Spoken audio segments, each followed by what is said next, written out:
Ladies and gentlemen, live from the historic Bourbon View venue in the heart of the French Quarter in New Orleans, Marco is pleased to present a distinguished 5-surgeon panel to discuss the most current applications of integrated wavefront diagnostics.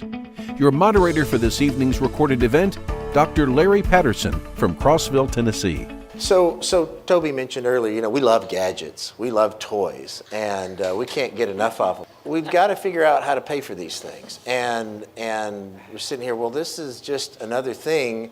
How do we get reimbursed for it? I don't know of an OPD code, and so how do you guys deal with that, Cynthia? Well, there is no OPD code. That's exactly right. And Marco is not gifting these to us, so we have to purchase it. Somehow we have to make the two kind of ends meet. So how do we do that? I really thought hard about this.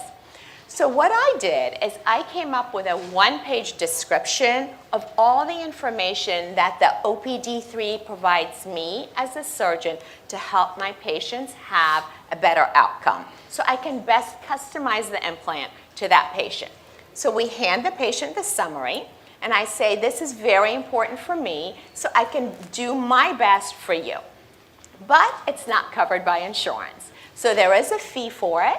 We have the patient sign an ABN, understand that it's a refractive analysis that is not covered by any insurance, and we have the patients pay for it before they have their OPD. And we get very little pushback. Our kind of uptake on this is about 87%. Mitch? Yeah, I mean, we do it a little different. They sign ABM, but ours is kind of built in to once they kind of decide on an advanced technology. It's kind of part of that whole advance, what the fee they're paying for. So we actually do things, we actually call it legal to drive for our toric or astigmatic incision. That's a Jim Loden, he came up with that. And so we use his legal to drive. I try to avoid medical terminology, astigmatism. So when I'm selling a lifestyle option to a patient, it's either Forever Young, which came from my significant other in our practice for the presbyopia, correcting IOLs. So patients like those terms. We're selling a lifestyle, but as part of that, they're getting femtosecond laser. They're getting advanced diagnostics. They're getting intraoperative aberrometry, and they're getting the advanced technology. So as part of the ABN, that's all built into that. And with at least 86% of our patients doing at least femtosecond conversion, we're pretty similar to you, and with the ABN, it's kind of built into the package instead of just isolated for the OPD3 alone. When I first saw, I think it was an OPD2, I was like, I really want that, but how do I justify paying more for that than the standard autorefractor? And I was like, gosh, I want it. I went to my administrator and said, look, we're getting it. You're going to hate me for a little while. And what it did is it actually made it easier for us to have the conversions.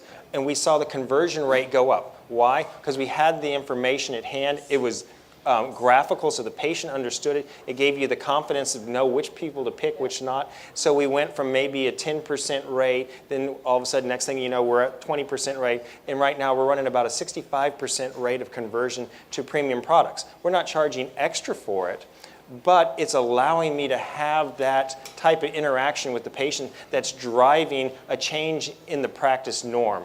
And that really quickly allowed us to pay for the machine. I mean, I thought it was one of the best investments after all, to the fact that even in our satellite clinics where probably a autorefractor would get the basics done, I want an OPD3 in every one of those offices because I want to be able to maintain that conversion rate at all those offices. So I'm having the discussion on the front end, not at the very end of the interaction with the patient.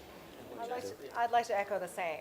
For us, it has allowed for more advanced discussions that has allowed us to have a conversion rate of close to 90%. But what it does also is highly efficient. And so we're now seeing more patients in the same amount of time. So it ends up paying for itself. We bundle it into the cost of the premium. Right. Time is the only thing we have left. Yeah. It's a value as an MD in practice. And so I'm able to see more patients in less time. I'm able to convert more patients in less time. And then my chair time with the patients less because I have all the data to show them. So in the end, you're paying for it. And what we do it a bit more like Cynthia does because we are in an area we're almost never going to go over 50% conversion. I have a very general ophthalmology practice. We have a lot of people who are coming in with Medicare and Medicaid, a lot of people just our form of Medicaid. We have a lot of people just, I mean, if you told them we could give you a Symphony or a multifocal implant and it would only cost you an extra $50, it's out of the question. You know, they can only do what. So we charge for the procedure. We call it a digital wavefront refraction, and we charge more than we would for a standard refraction. And about even in our area, we still get 95% of the people will pay that extra, and that has essentially, you know, it has underwritten the cost of the OPD and more than taking care of the technology. Then when the people, the third or so of the people who do want some sort of refractive surgery, if they want that, then we're all set for that anyway. But we let people know, even if they don't want a premium lens, it is so helpful in just routine monofocal lenses, the angle kappa, the angle alpha, picking which type of monofocal implant you want to put in. We tell them it's the difference between, you know, buying something off Amazon, you know, trying to buy shoes off Amazon as opposed to going in there and getting something that's custom fit for you. So you want to be able to prevent the error on the front end, and that's what we're able to do here is we stay out of trouble, and it costs us so much more to have to go back and touch things up. So if we can stay out of trouble and get it right the first time, the savings there are immeasurable. 2017 brings the 50th birthday to Marco Ophthalmic. The last 50 years have been an all-American dream come true.